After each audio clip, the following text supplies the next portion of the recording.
messed with the camera angle, so let's hope it doesn't collapse. Good morning, beloveds. I don't know what to... Yeah. I finally tackled 2 boxes. And one box was nothing, and one box was... I don't know what I thought was in it. But it wasn't what I thought it was. It had a bunch of cords in the top, and then underneath it were paperwork. My partner and I have a problem with paperwork. So I bought a crosscut shredder at Walmart last year. We have been putting it to work. So, all right, we are doing Living the Science of Mind. So let's do the housekeeping really quick before we get into the article for the essay for today. And all the housekeeping is me reminding you that we are Creative Life Spiritual Center. The website is creativelife.org. The constant contact email, info@creativelife.org. If you will email that, you'll get on the constant contact email. You get 1 email a week unless something unusual happens, because we do live in hurricane country.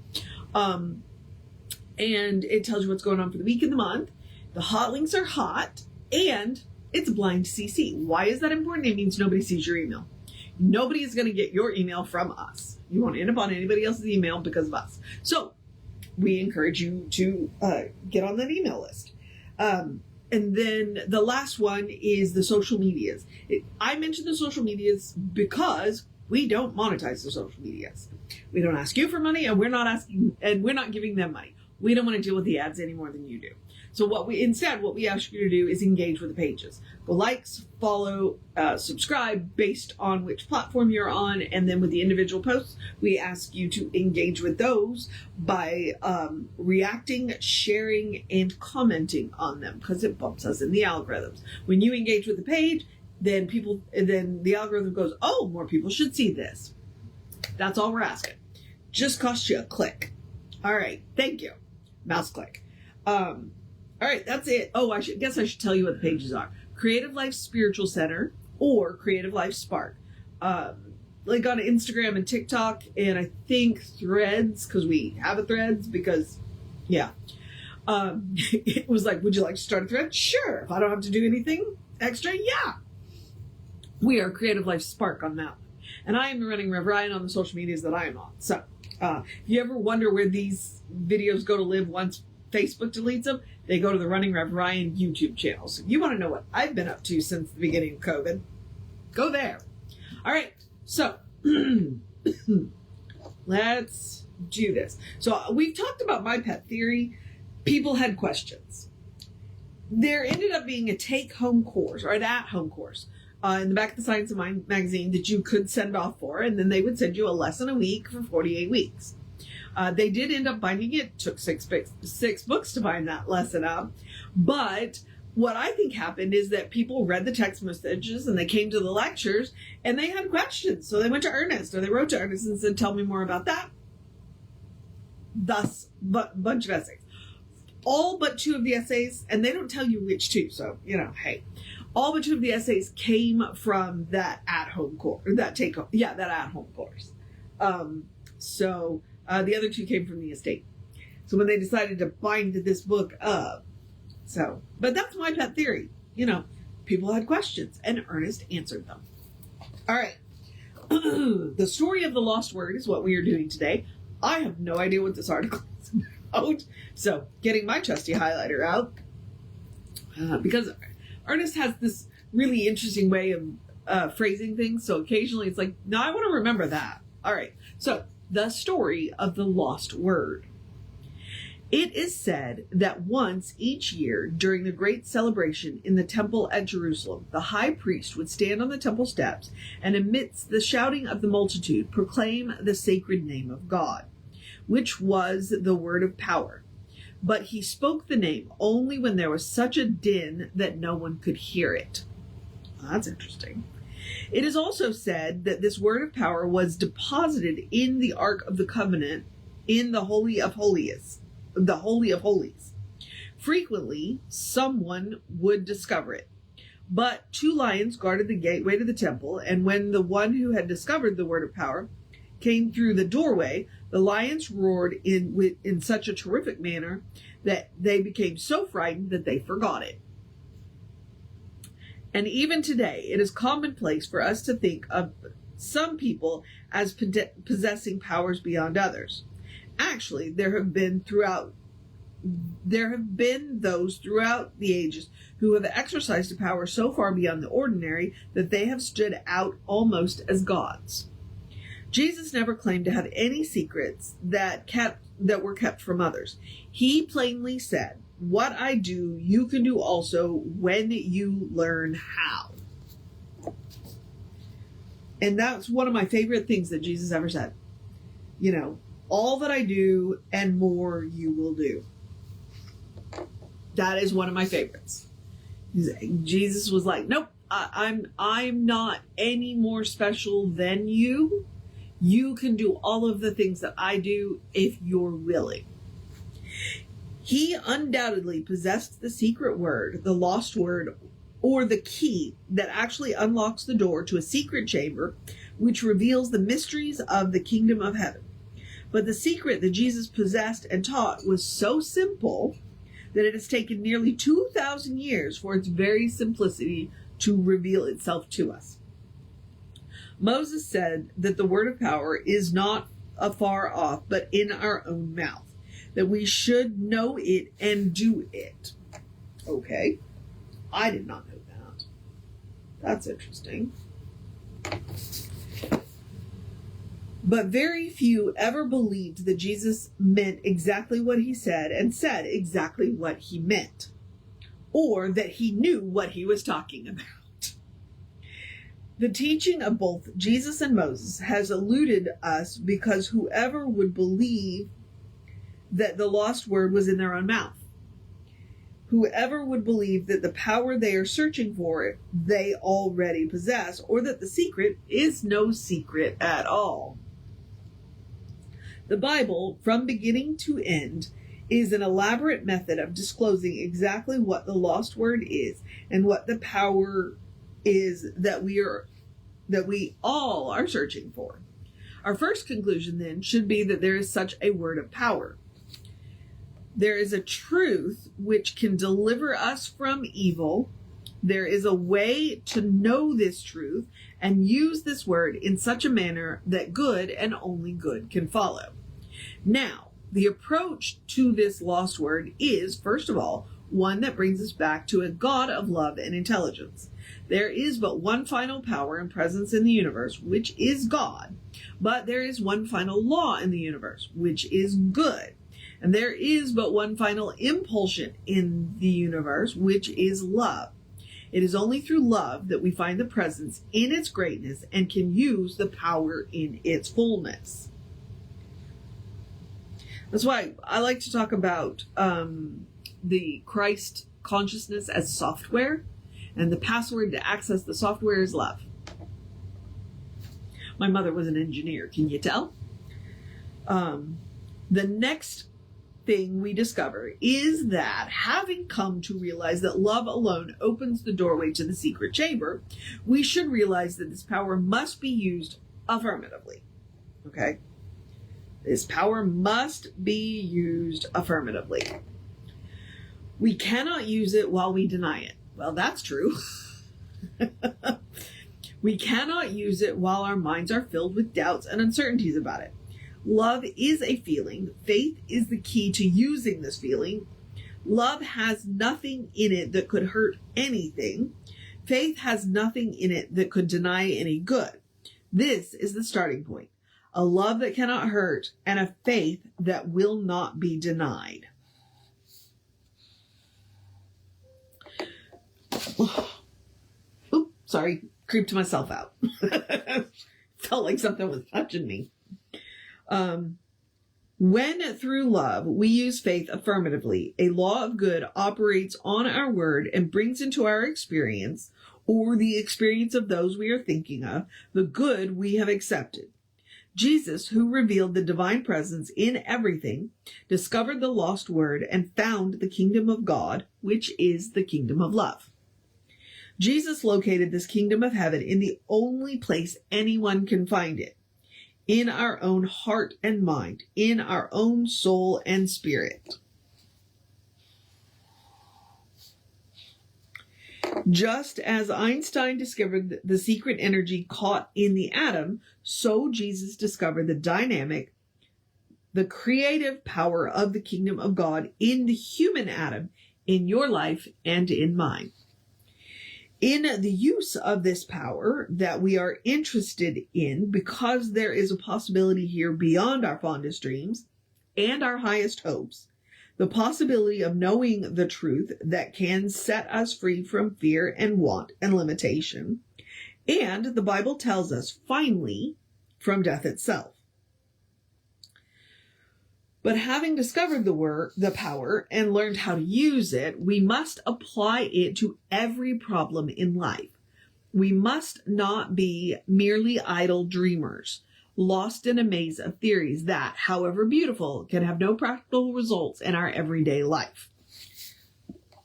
We must apply it to every problem in life. That's interesting. And that's a conversation that I've had with prac students, because they come to have their prac session and they're like, well, I don't have anything that I need to work on. Everything's going good. And I'm like, great. Let's treat about that. Let's treat about having more good. Let's treat about how great everything is. So it's like, you don't have to have a problem to treat. You can treat about what's good and be grateful for what's good and treat for more of that. Yeah. It's like, don't always go to God when you have a problem. Go to God when things are going great. First of all, we must realize that the power exists and that it operates from the center of our own being, in our own minds. Next, we must approach it in love, and then we must use it affirmatively. In actual practice, the method would follow somewhat along the following lines. All right, hang on. I think he's about to do a treatment, but that paragraph's kind of important. We should take certain definite times every day to recognize the divine presence within us and around us. But even this must be more than a vague thought. It ought to resolve itself into a definite statement such as, okay, hang on one second, I'll get right back to the statement. What he's talking about is regular daily spiritual practice. Whatever it looks like for you, you should set aside time every day to do regular daily spiritual practice. Be it meditation, be it treatment, be it prayer, be it an affirmative statement that you repeat to yourself, like a mantra, whatever it is, like I'm doing right now. This is part of my daily spiritual practice. Okay, so the statement, it ought to resolve itself into definite statements such as, God is the only power and the only presence there is, and God is right where I am. I live and move and have my being in God. God's being moves through me and manifests itself in what I am doing. There should be no ifs, ands, or buts about this. No confusion. It should be simple and direct. And that statement right there is really important. It should be simple and direct. Because Jesse said it on Sunday. Science of Mind tends to attract people who like to read. And people who like to read tend to really like words. And they tend to be fairly verbal. Okay? So I've watched people do like treatments that are like, they had stuffed every word they could possibly know in it. You don't have to do that because that makes some people uncomfortable. I can be fairly economical with words. I don't need I don't need to talk myself into the oneness. I don't need to talk myself into the belief in God. So the first two steps of treatment for me can be very, very short. There's one power. And I am a manifestation of that power. That's it. You can use all the words you want, but he said no ifs, ands, or buts. But you don't have to use as many as you need, as many as you want. You can listen to all these people who use all these words. You don't have to do it like that. It should be simple and direct. That is exactly what Ernest said right there. It should be simple and direct. So use as many or as few words as make sense to you. All right, back to the reading. These are the conditions Jesus laid down. But to be effective, they must now be followed by another instruction, which is when you pray, when you state your desire, do so affirmatively. Instead of saying, it may be good, it may be that good will come to me, or it is possible that it might, or perhaps it will, I hope so, we should say, the good I desire, I already possess. That which I ask for, I now receive. That which I want and need, I now have. And I see somebody watching. Well, good morning. And the fact that you're watching from Pakistan is really cool. So, all right, we're almost finished with the chapter, or the essay. The thing that happens when we pray aright is simple. We create an attitude of complete acceptance in our own minds.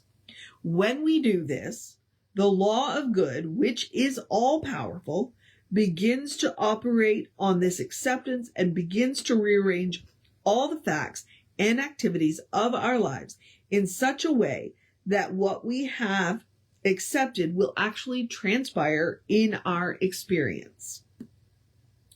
It is important for us to remember this part of Jesus' instructions, for it is really no different from saying, if you want a garden, plant one. Bury the seed in the ground, and nature will take over and produce the plant. It is as though God said to the hen, sit on the egg, and I will give you a chicken. And every now and again, Ernest says really interesting things. How wonderful to realize that the lost word has been found, and found in the only place you and I could use it, in our own mouths. How wonderful is it to realize that at last we have located the divine presence in the only place we could recognize it, within ourselves and within everything. And how wonderful is it to know that at last we have reached our goal. But this does not mean that we have reached the end of all things. Really, this truth we have found marks but the beginning of a new day, a new experience, a new life, a life no longer disturbed by the fear or haunted by doubts or filled with regrets of the past or misgivings over the future. A life that can be lived in its fullness today, and a life that will extend through all of our tomorrows in an ever-broadening arena of experience, an ever-deepening realization of a presence and a power and a peace that gives us complete security and an ever greater vision of the more that is yet to come. All right.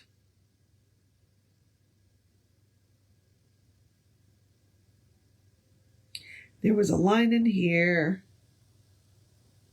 Okay. This is why I try and mark them when I see them. All right. So that is the lesson for today. And now I have got to get into the process of my day, because I have one last day of work before I get a 3-day weekend. So I am now going to encourage you to have a great day, a wondrous day, a fantastic day, a magical day, an enchanted day, a wonderful day, an awesome day, an amazing day. A let's wrap this week up day. Have a out of words day, a cuddle your fur babies day, a take care of your business day, a have a silly moment day, a drink plenty of water day, a stay out of the sun between 10 and 2 day, yeah, it's really hot here, a find the lost word day, a pray affirmatively day, a you got this day, a good day, because apparently I'm done with words day, and if that is too much pressure, because occasionally it is, and I understand that, simply have a day. You are enough, just as you are. You are a beloved expression of the divine. You are a brilliant light, a divine spark, spirit in motion, God in action, a beautiful masterpiece, and a work in progress at the same time, at your own pace, because that is very important to remember. At your own pace. And as Reverend Jesse likes to call us, you are a godling. Apparently, I need a drink of water. So, explore the truth of your being. get to know who the divine knows you to be. Because the divine knows you to be good. It is all the divine knows. And from there, anything is possible. All right, beloveds, take care of yourself. Know that you are... Oh, wait, hang on. Reverend David should be on around 5 p.m. with you, and I will be back with you tomorrow. Probably around 9. I'm not sure. I get to turn my alarm off tomorrow. So, I will see you tomorrow at some point. Take care of yourself. Know that you are loved. I will see you next time.